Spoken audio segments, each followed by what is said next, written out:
नमस्कार, स्वागत है आपका सैनिकों, भूतपूर्व सैनिकों और पेंशनर से रिलेटेड सैनिक न्यूज चैनल में। सेवानिवृत्त सैनिकों को उठाना पड़ रहा है भारी नुकसान, इसी तरह की न्यूज काफ़ी न्यूज़पेपरों में छपी है। दोस्तों, जानते हैं पूरी खबर विस्तार से इस वीडियो के माध्यम से। चैनल को सब्सक्राइब नहीं किया तो सब्सक्राइब जरूर। दोस्तों, ये न्यूज़ काफ़ी न्यूज़पेपरों में छपी हुई है, जिसमें कहा गया है कि सेवानिवृत्त सैनिकों को उठाना पड़ रहा है भारी नुकसान।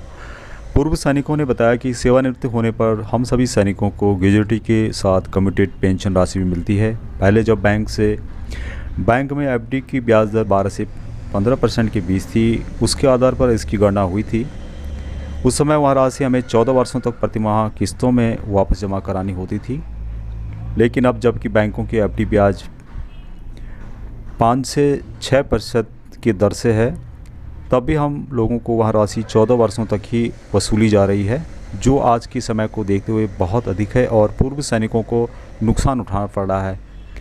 जबकि यहाँ अवधि 14 वर्ष से घटा करके 8 वर्ष हो सकती है।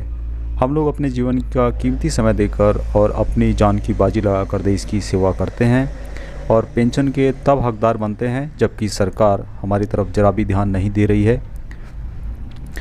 अभी तक भी पुरानी दर से प्रति माह पेंशन काट रही है, जबकि जो लोग 5 साल के लिए समाज सेवा के लिए आते हैं और गलत कार्य करते हुए भी पकड़े जाते हैं, फिर भी हमारी सरकार उनको सारी फैसिलिटी मुहैया कराती है। वह पेंशन भी 2-3 नहीं बल्कि 2-3-4 तक देती है।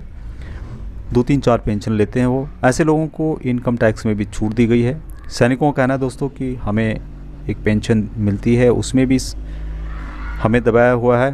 पहले पूर्व सैनिकों के लिए टोल टैक्स समाप्त था, वहाँ सुविधा भी हम लोगों से समाप्त कर दी गई है। सैनिकों को पेंशन मिलती है, उस पर भी टैक्स लगा दिया जाता है तथा बैंक की एफडी दर कम से कम होने पर भी पुरानी दर से पेंशन का पैसा काटा जा रहा है। हमारा सरकार से निवेदन है कि हमारी समस्याओं की तरफ ध्यान दिया जाए। तो दोस्तों, ये सैनिकों की आवाज़ है, सभी पेंशनर्स की आवाज़ है, चाहे विपक्ष में हो चाहे पक्ष में बैठे हो, सरकार में जो भी नुमाइंदे बैठे हैं, उनसे अपील है कि इस तरह की जो प्रॉब्लम है उसको सॉल्व किया जाए और सैनिकों को उनका हक दिया जाए। आज के लिए इतना ही। जय हिंद।